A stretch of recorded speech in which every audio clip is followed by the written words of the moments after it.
A man arrested in Italy for murders that happened 12 years ago in Africa. This is Kenya News Update today.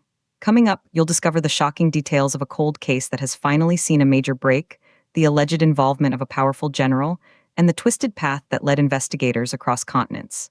Meet Olga Raschietti, 83, Lucia Pulisai, 75, and Bernadetta Boggian, 79. Three Italian missionary nuns who dedicated their lives to service in Burundi. On the night of September 7, 2014, their lives were brutally taken in their own compound in the commercial capital, Bujumbura. For over a decade, their murders remained a haunting mystery. But here's the twist. The man just arrested wasn't even in the country when it happened, according to his own past statements. So how did he end up in handcuffs in Parma, Italy, all these years later? The story begins with a grim scene. Prosecutors say the presumed killers entered the nuns' home disguised in clerical robes. They left wearing police uniforms. In 2014, Reuters reported that 2 of the 3 victims were raped and decapitated. The brutality sent shockwaves through the community and beyond. For years, the case seemed to stall. But Italian prosecutors say they reopened investigations in 2024, thanks to leads from a book by investigative journalist Giussi Baioni.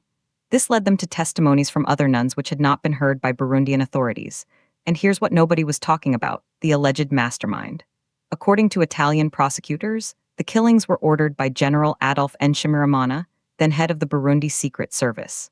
The general was assassinated in 2015. But the man arrested this week, 50-year-old Burundian national Guillaume Harashimana, was allegedly one of the general's close associates. Prosecutors suspect he instigated, jointly organized, and logistically supported the murders. But wait, there's more. Investigators say the motive remains complex and murky. The nuns may have been killed for refusing to provide medical aid to Burundian militias deployed in Congo, or due to disputes over the funding of a youth center in Caymange. Or, chillingly, as part of a sacrificial rite.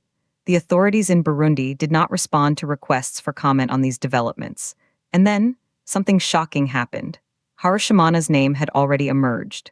Italian prosecutors say he obtained a travel visa to Italy in 2018 to attend a training course in Parma. He was taken in for questioning at that time. But he denied any involvement, saying he was outside Burundi during the murders and even provided passport stamps as evidence. So what changed? The renewed investigation uncovered more. Prosecutors say 4 people were suspected of carrying out the physical killings. 2 had made radio confessions. 1, described as the general's bodyguard, was questioned in Parma and partially admitted the facts. The 4th remains unidentified. The legal picture is now a transcontinental puzzle. Harashimana's court-appointed lawyer, Monica Moschioni, told Reuters she could not say whether he would plead guilty or not guilty, as she had not yet spoken to him. She was due to do so the day after the arrest announcement. This case forces us to look at the long arm of justice. A crime committed in East Africa in 2014 leads to an arrest in Europe in 2026. It shows how cold cases can be reignited by determined journalism and persistent legal work. But it also raises difficult questions about jurisdiction, evidence, and the passage of time. Some will see this as a victory for international justice, a sign that those who orchestrate violence can be held accountable no matter where they go or how much time passes. Others will question the strength of a case built on testimonies gathered over a decade later, targeting a man who allegedly provided support rather than wielded the weapon. The nuns' families have waited over 4,000 days for answers.